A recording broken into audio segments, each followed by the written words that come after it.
জেনে রাখা ভালো, মানুষ না ঘুমিয়ে কতদিন বাঁচে? প্রায় 10 দিন। যারা গোসল করার আগে খাবার খেয়ে থাকে তারা খুব তাড়াতাড়ি বুড়ো হয়ে যায়। মানুষের বুকের দুপাশে কয়টি হাড় থাকে? 24টি। মানুষ কোন কানে বেশি শোনে? ডান কানে। মানুষের দেহের স্বাভাবিক তাপমাত্রা কত? 98.4 ডিগ্রি। সুস্থ দেহে নারীর স্পন্দন কতবার? মিনিটে 72 বার।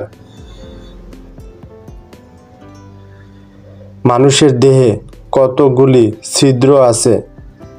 প্রায় 2 লক্ষেরও বেশি। এ ধরনের ভিডিও পেতে আমাদের লার্নিং টাইম বিডি চ্যানেলটি ও ফেসবুক পেজটি ফলো করে আমাদের পাশে থাকুন।